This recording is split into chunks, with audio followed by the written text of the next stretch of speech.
a wrong nomination paper? Did you lie under oath during filing nomination? Nomination के समय oath होता है. क्या आपने वहां झूठ बोला और वहां गलत तथ्य आपने परोसा है? अब दोनों तरफ से ये जो डबल एजेड सोर्ड है, ये इधर से भी गला काट रहा है, उधर से भी गला काट रहा है. आप बोलेंगे ये संख्या ठीक है तो उधर से कट जाएगा कि अरे हलफनामा में झूठ दिया, और इधर से आप बोलेंगे ये गलत है तो फिर गया एटम बम तो फटा ही नहीं. मतलब इधर से भी झूठ, उधर से भी झूठ.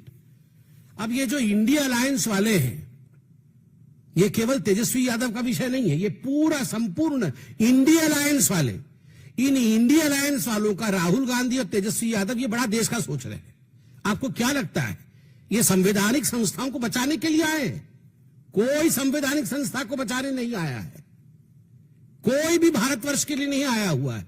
ये आए हैं कि हमारे परिवारों का क्या होगा. इलेक्शन कमीशन जाए गड्ढे में, चुनाव आयोग जिए या ना जिए, रहे या ना रहे, हमारा परिवार रहना चाहिए, हमार दुई को बबुआ रहना चाहिए. ये सबका यही है. ना तो सोनिया गांधी देश के बारे में सोच रही है, चुनाव आयोग के बारे में सोच रही है, और ना ही लालू प्रसाद जी सोच रहे हैं देश के बारे में. ये सब हमार दुई को बबुआ कैसे ठीक से सेटल हो जाए, ये कैसे सेटल हो जाए, बस उसी की लड़ाई चल रही है. और ये राहुल गांधी कह रहे थे मैं एटम बम फोड़ूंगा, शायद यही था एटम बम उनका. ठुस. जैसा एटम बम पाकिस्तान का, वैसा ही एटम बम इनका.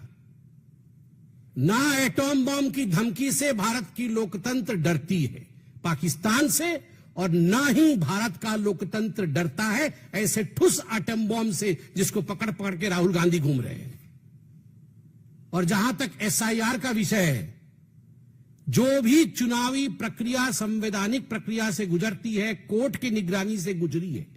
एसआईआर ये प्रिसाइज और नॉन एस्केलेटरी है. ये प्रिसाइज है, किसकी मृत्यु हो गई उसको हटाना है, किसके दो एपिक कार्ड है काटना है, कौन चला गया उसको हटाना है, कोई जोड़ना चाहता है जुड़ जाओ भैया. ये प्रिसाइज है और नॉन एस्केलेटरी. लड़ाई झगड़ा नहीं. आपके बीएलए है, बूथ लेवल एजेंट, आपको दिक्कत है, बीएलए जाके बीएलओ को कंप्लेंट करे. बीएलओ को कंप्लेंट करने से बीएलओ नाम जोड़ेगा, ये काटेगा. आपके पास डॉक्यूमेंट होने चाहिए. तो ये नॉन एस्केलेटरी है.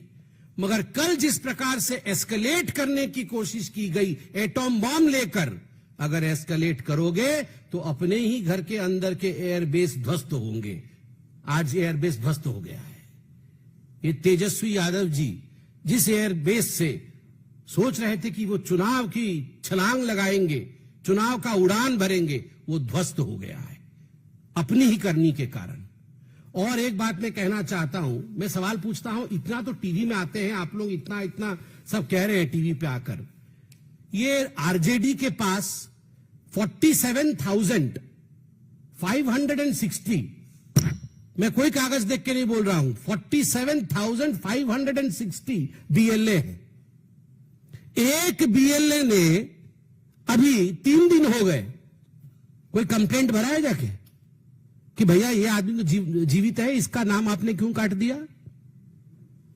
यहां पर आके टीवी में आप हल्ला मचा रहे हैं, मगर एक बीएलए ने कंप्लेंट भरा है. 1 महीने का समय है, 1 महीने का समय है. अगस्त 1 से सितंबर 1 तक 1 महीने के अंदर कोई भी भारतीय जनता पार्टी हो, लगभग 1.5 लाख बीएलए हैं बिहार के अंदर. 1.5 लाख बीएलए, सभी लगभग 12 पॉलिटिकल पार्टीज के 1.5 लाख बीएलए. क्या काम है इन बीएलए का? इन बीएलए को कौन बनाया है? पॉलिटिकल पार्टी बनाई है. इनकी नियुक्ति पॉलिटिकल पार्टी ने किया है. क्या काम है इन बीएलए का? इन बीएलए का काम है, अरे इसका वोट कैसे कट गया, ये वोट तो जुड़ना चाहिए. इन सब विषयों को तथ्यों के साथ बीएलओ, जिसको इलेक्शन कमीशन अपॉइंट करती है, उसके पास लेके जाए, नाम जुड़ा के लाए. अभी तक एक भी किसी पॉलिटिकल पार्टी का एक भी व्यक्ति 1.5 लाख बीएलए में से एक बीएलए नहीं गया है. 3,223 नए नाम ऐड होने के लिए आवेदन किए गए हैं कि ये 3,223 जो बच्चे हैं, ये जनवरी 1 को 18 साल इनकी पूरी हो गई है, इनको ऐड कर दिया जाए। मगर एक भी किसी का नाम गलत कट गया है, कोई नहीं गया है। आज मैं अखबारों में पढ़ रहा था। तो कहां बैठे हैं ये जो आपको 47,526 आपके बीएलए हैं, ये क्या कर रहे हैं? पूरी तरह से आज तेजस्वी यादव, आरजेडी, कांग्रेस पार्टी और उनका एटम बॉम्ब ये एक्सपोज हो चुका है। और मुझे लगता है ये एक एंटीसिपेटरी बेल था हार से पहले का।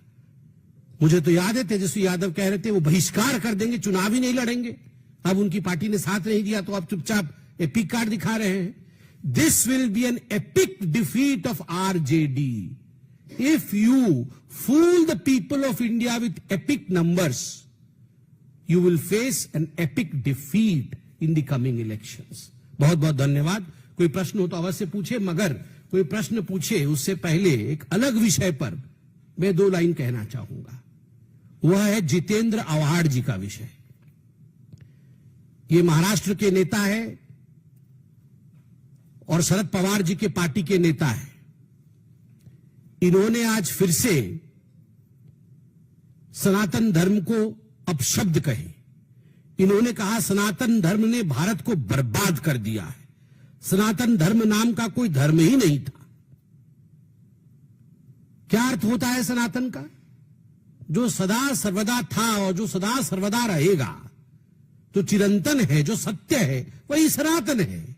सत्यम शिवम सुंदरम, वही सनातन है।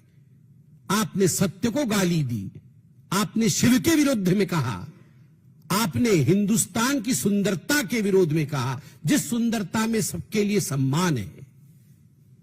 मैं आज जितेंद्र आव्हाड जी के इस स्टेटमेंट के ऊपर आदरणीय शरद पवार जी और उनकी सुपुत्री सुप्रिया सुले, जो कि सांसद भी है, उनसे पूछना चाहता हूं कि क्या यह पार्टी की लाइन है या केवल यह जितेंद्र आव्हाड जी का व्यक्तिगत बयान है? क्या यह उनके पार्टी का बयान है या केवल जितेंद्र आव्हाड जी का बयान है? ये पूरी की पूरी कांग्रेस की जो इकोसिस्टम है, वो रह रहकर तुष्टीकरण के कारण जिस प्रकार से सनातन धर्म को गाली दे रही है, सनातन धर्म को मिटाने की कोशिश कर रही है, सनातन धर्म के विरोध में कह रही है, हिंदू आतंकवादी कहो, सनातन आतंकवादी कहो, जिस प्रकार के वक्तव्य पृथ्वीराज चौहान दे रहे हैं, यह किसी और देश में, पूरे विश्व में नहीं होता है कि आप मेजॉरिटी पॉपुलेशन के धर्म के ऊपर इस प्रकार के आक्षेप करो और फिर उन्हें असहिष्णु कहो।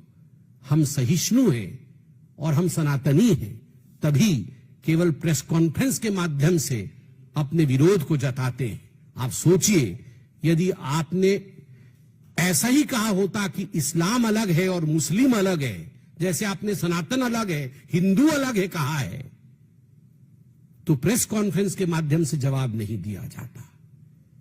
कौन सहिष्णु है और किस प्रकार से देश में व्यवहार करना चाहिए, मुझे लगता है ये शरद पवार जी और सुप्रिया सुले जी जितेंद्र आव्हाड जी से पूछे। धन्यवाद।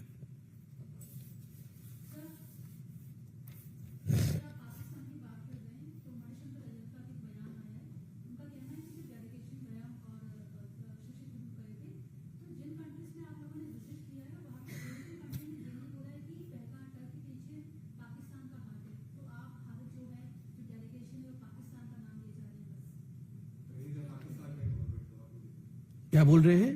पाकिस्तान के गवर्नमेंट ने कहा कि हो रहा है कि दुनिया में कोई देश तो नहीं रहा है। अच्छा, तो इसमें कोई नई बात नहीं है। मणिशंकर अय्यर जी पूछ रहे हैं कि पाकिस्तान का इन्वॉल्वमेंट पहलगाम में प्रूव नहीं हो रहा है, तो आज के अखबारें पढ़ें। आज के अखबार में छपा है कि एक आतंकी जो ऑपरेशन महादेव में मारा गया, जो LET से संबंध रखता था, लश्कर तैयबा से, उसका नमाजे जनाजा, बॉडी तो यहां रह गया, मगर उसके बॉडी के एब्सेंस में, उस टर्म को मैं इस्लाम